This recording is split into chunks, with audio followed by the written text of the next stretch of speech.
1 तारीख थी। पति अपनी सैलरी लेकर शाम को थका हुआ घर आया। पत्नी इसी इंतजार में थी कि कब पति आएगा। पत्नी ने उसके आते ही उसे गर्मा गर्म चाय पिलाई और पूछा कि सैलरी आ गई होगी आपकी आज तो। पति मुस्कुराहट के साथ बोला कि हाँ, और इस महीने ओवर टाइम का 12,000 रुपए बोनस भी मिला है। पत्नी की खुशी का ठिकाना नहीं रहा। पत्नी मीठी आवाज में बोली, क्या हम इस रविवार को शॉपिंग कराए? तो पति बोला कि ठीक है, लेकिन सिर्फ एक शर्त पर, कि यदि तुम हफ्ते में कम से कम 1 बार मेरी माँ से फोन पर बात कर उनका हाल पूछोगी तो। पत्नी ने दबी आवाज में हाँ कर दी। पति सिर्फ ये चाहता था कि उसकी माँ और उसकी पत्नी के बीच जो भी अनबन है वह दूर हो जाए। ठीक 2 मिनट बाद पति के मोबाइल पर माँ का फोन आया। उधर से माँ बोली, कैसे हो बेटा? बेटा बोला, माँ मैं ठीक हूं। माँ ने सबका हालचाल पूछा तो पत्नी इधर मुंह बनाकर मन में सोच रही थी कि 1 तारीख है, अभी सैलरी आई है, इसलिए फोन करके पैसे मंगवाना चाहती है, लेकिन मैं 1 पैसा भी नहीं देने दूंगी इस बार तो। उधर माँ बोली, बेटा थोड़ी मदद चाहिए। तो बेटा बोला, बोलिए माँ, क्या हुआ माँ? बोली, बेटा इस महीने 5,000 रुपए मिल सकते हैं क्या? पति हर काम अपनी पत्नी से पूछकर ही करता था।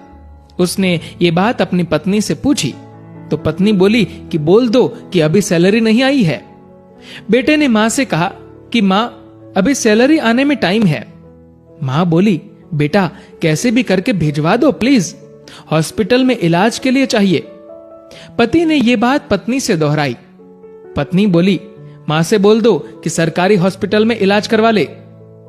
पति ने माँ को यही सलाह दी तो माँ बोली, बेटा उधर इलाज सही से नहीं होता और वह ध्यान भी नहीं रखते। इस बार तो पत्नी को गुस्सा आ गया और वह अपने पति से बोली कि बोल दो उन्हें कि हमारे सर पर पहले से इतना बोझ है और अब इससे ज्यादा हम सह नहीं पाएंगे, इसीलिए सरकारी हॉस्पिटल में ही इलाज करवाओ। पत्नी के शब्द बिगड़ गए ये बोलते हुए कि वैसे भी 4-5 दिन की मेहमान है। पति इस बार बोला कि ऐसे तो मत बोलो माँ के बारे में। इस बार पति को थोड़ा गुस्सा आ गया, लेकिन मन को शांत करते हुए माँ से बोला, माँ इस महीने नहीं हो पाएगा, इसलिए सरकारी हॉस्पिटल में ही करवा लीजिए आप इलाज। माँ उधर से भीख मांगने लगी कि बेटा प्लीज 2,000 रुपए तो दे दो। तो पति आंखों में आंसू के साथ पत्नी से बोला कि कम से कम 2,000 रुपए तो देने दो। पत्नी गुस्से में थी, लेकिन जैसे तैसे मान गई और बोली कि ठीक है, बोल दो कि 2,000 रुपए भिजवा देंगे कल। तो इधर पति बोला, सासू मां आपको कल 2,000 रुपए भिजवा दूंगा। पति के मुंह से इस बार मां की जगह सासू मां सुनते ही पत्नी को चक्कर आने लग गई, जुबान लड़खड़ाने लगी, पसीना छूट गया और पति से पूछा कि क्या ये मेरी मां का फोन आया है? पति बोला, हाँ तुम्हारी मां का ही फोन है। मैं तो तुम्हारी मां को भी अपनी मां ही समझता हूं, लेकिन तुमने कभी मेरी मां को अपनी मां की तरह समझा ही नहीं। पत्नी इस बार जोर से रो पड़ी और फोन में माफी मांगने लगी कि मुझे माफ कर दो मां, मुझसे बहुत बड़ी गलती हुई है। तो उधर से मां बोली, बेटी यदि सिर्फ एक मां का दिल दुखाया होता तो माफ कर देती, लेकिन तुमने तो आज एक नहीं बल्कि 2 मां का दिल दुखाया है। यदि आज मैं तुम्हें माफ भी कर दूं तो भी ऊपर वाला तुम्हें माफ नहीं करेगा।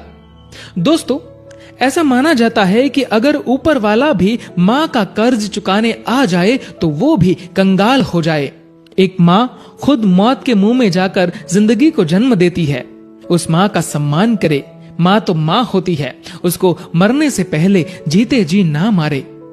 दोस्तों, इस कहानी को लेकर आपकी क्या राय है नीचे कमेंट करके जरूर बताएगा। और दोस्तों, अगर आपको ये वीडियो अच्छा लगा हो तो इस वीडियो को लाइक करेगा और ज्यादा से ज्यादा लोगों तक शेयर करेगा।